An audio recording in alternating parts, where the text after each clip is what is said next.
In November 2022, I invited my good friends Shane Keller, Johan Axelsen and Henric Benson over to South Africa for an Element Optics hunting trip. And in the previous episode, we made our way out to Witmoskloof in preparation for a plains game hunt in the mountains. After dinner around the fire, we headed out on a night drive and managed to get a couple hares down with thermal and woke up early the next morning in search of antelope. Johan took first blood with the 260 Remington and Helix HDLR, putting in a nice shot on a mountain reedbuck ram, and Shane ended up taking a textbook shot on a blessbuck to wrap up part 1. In this episode we'll be carrying on where we left off and ready to let more lead fly. We're on our way to set up some gongs and do some target shooting at long range, but spot plenty of activity along the way. This is the same herd of springbok that we'd spotted the night before with a thermal, and there are some shootable rams in the herd, but because there are different color variants here, and because both rams and ewes have horns, we have to be very careful to pick the right one, as any mistake could be very costly. We are a little bit too hesitant and they move out of range. Further up the valley we see a number of kudu bulls. Some of these are quite young, so we leave them well alone. It's always a privilege to see a bachelor herd of kudu bulls like this, and it's a reminder of why they are so sought after. They're just such beautiful animals. Well, we've had a really good morning's hunt, and it's just started to get nice and cool now. Actually rain's starting to come down, but we've come up to a spot that I often come to do some like trajectory validation for rifles, do a bit of long range shooting. We've set some gongs out at I think it's around 650 meters or so, maybe closer to 700, and we've got a 20-inch gong and we've got an 8-inch gong, so it should be a nice challenge for some of these rifles. But yeah, just thought we'd get some trigger time, feel some recoil, because when you're hunting like this you might get 1 or 2 shots in a day, but there's nothing like just lying down, sending lead down range and hearing that sound come back. So let's have some fun, shall we? 3.7. I'm going to give it nothing for wind. I don't think it'll do much with this 300. Tell me when you want to hit record. Okay.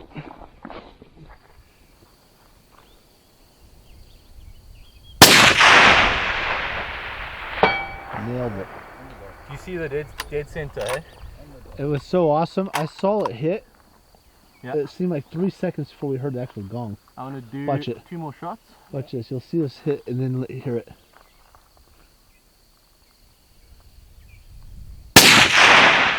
Hit it.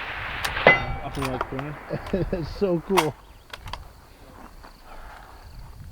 Sound takes so long to come back. Try and muddle it again, yeah.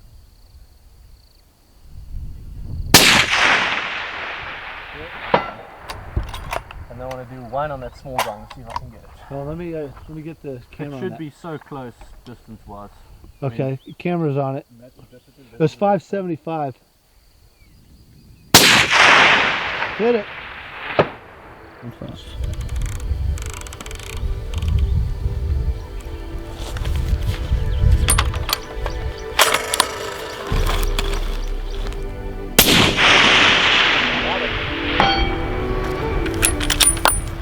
At this point we'd been working on the Theos for about 3 years and finally had the design finalized and ready to launch. So it was great for us to be able to get together and use it for what it was truly designed for. Precision shooting at extended ranges where mechanical reliability, optical clarity and ease of use were all of highest importance.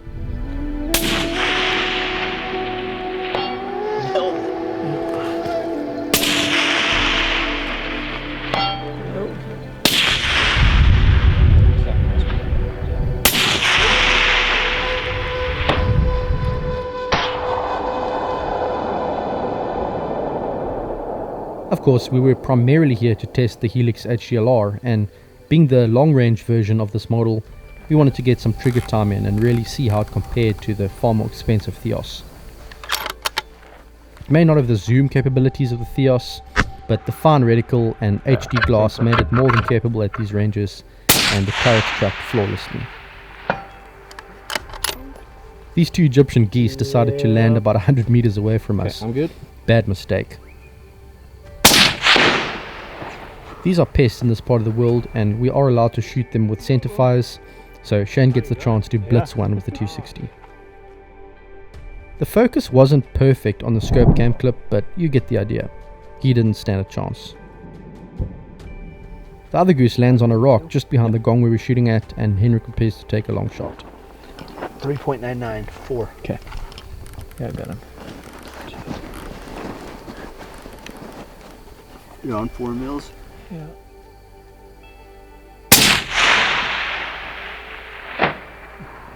This is excruciatingly close.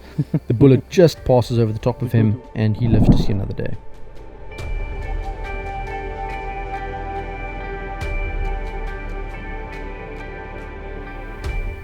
After packing up the gongs, we head back out to hunt and get an opportunity on a monkey around 100 meters away.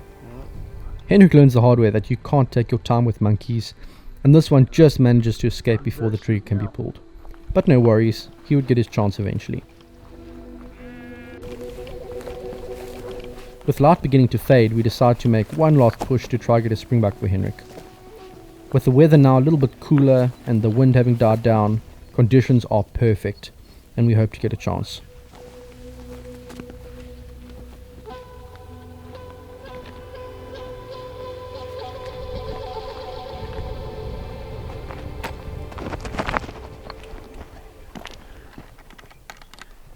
We spot a herd of springbuck and blessbuck all sort of mixed together, and with the wind as dead as it is, it's all a case of trying to find a good shooting position and getting on the right animal. Yeah, him under the neck. It takes us quite a while to find a shootable ram.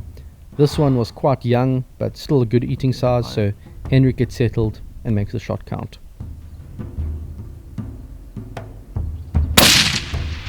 Dropped him. He's dead.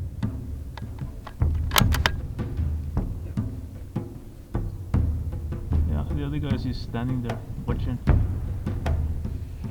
It's moving a little bit now. A little bit. Alright. The 11th hour, hey? As we're Yeah. losing light. Yeah. That was awesome. Alright. Let's take a walk. Yeah, it just dropped. Alright. Let's go up and see it. We're probably gonna have a bit of a hike. Guess it's, Do you have a reference mark? yeah. Want me to walk you in there? Spotting scope Shane. That's right. That's what I do best. The shot was from a little bit over 300 yards and at a very steep angle, so it was going to be a good hike up the mountain, and we tried to make a mental note of where it fell. Thankfully, with the white stomach, we were able to find it pretty easily. You were just too late to smell the candy floss at the back. But Yeah. We've been out all day, and Shane and Johan, they got their shot and managed to put down one animal each, and then we were getting close to last light, so we went out one last try to get a stalk. We came up here in the hills. We managed to see some blessbuck and some mountain reedbuck, and I laid prone down in the valley, and I managed to get the shot, and then yeah, it just instantly dropped, so I'm happy about that.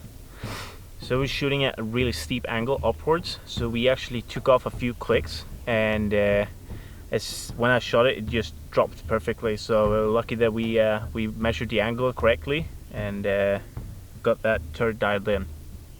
Yeah, so that's the day wrapped up, and now we're ready to get back to camp and have dinner and just talk through the day and just talk about how everything went and how the optics and the rifles performed.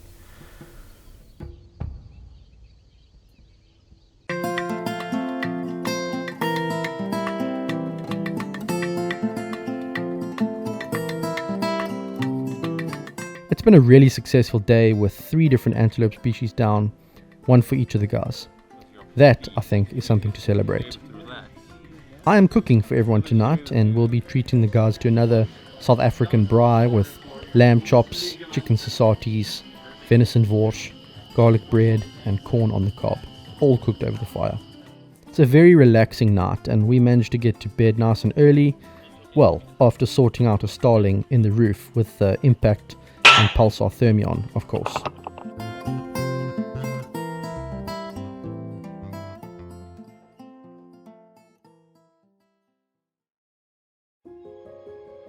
The next morning, we needed to leave pretty early with a long drive ahead of us, but there was one thing that we still needed to tick off the list.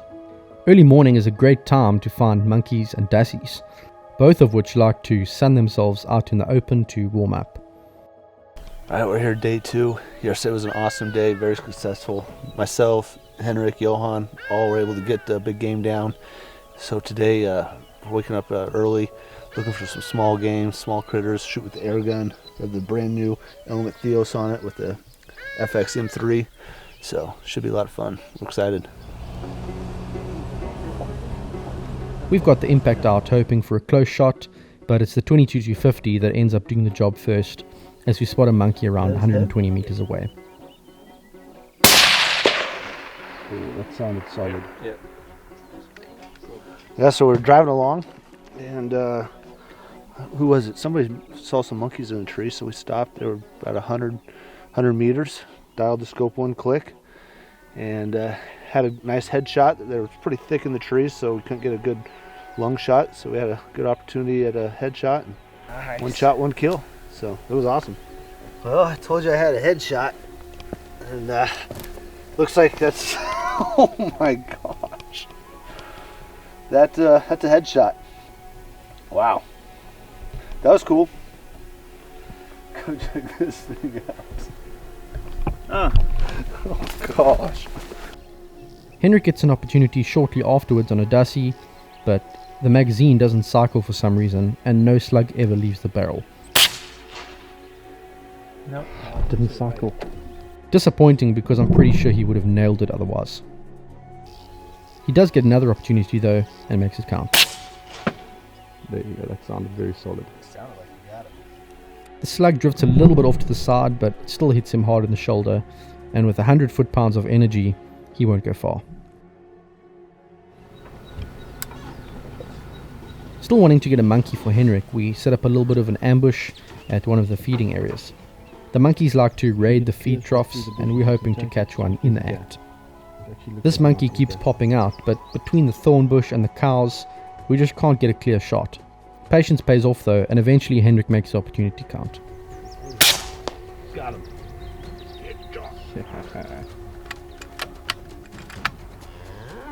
Well done, Henric. Nice. Yeah, that's a dead monkey.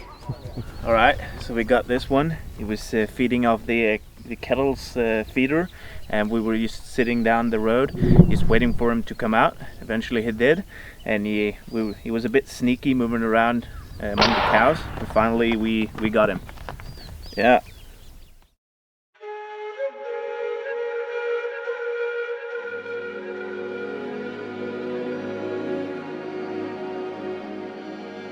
With all the hunting ticked off the list, we spend the next few days enjoying the beauty of South Africa's coastline as we covered the 1,000 or so kilometers along the Garden Route, traveling west along the warm Indian Ocean waters towards Cape Town.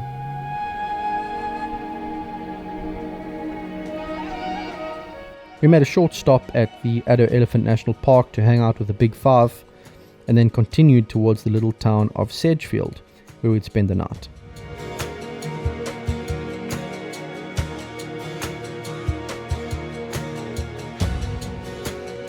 The next day we made a beeline for Cape Town and spent another couple days exploring the Atlantic seaboard, Table Mountain, wine tasting, and of course hanging out at Patriot Outdoors.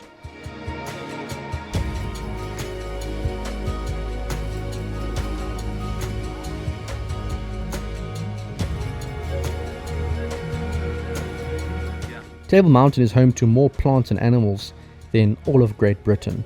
And up here in the clouds we get some magnificent views of the city down below.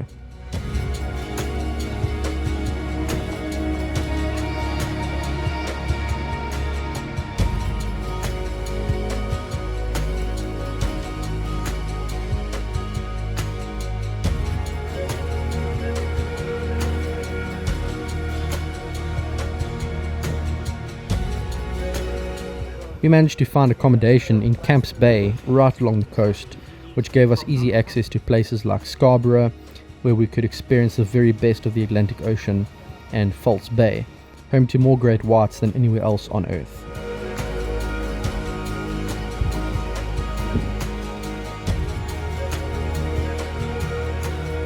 All good things come to an end though, and we'd soon be heading to the airport to drop everyone off. As always, I hope you all enjoyed this episode. Please consider subscribing if you did, and I'll see you all next time. Cheers.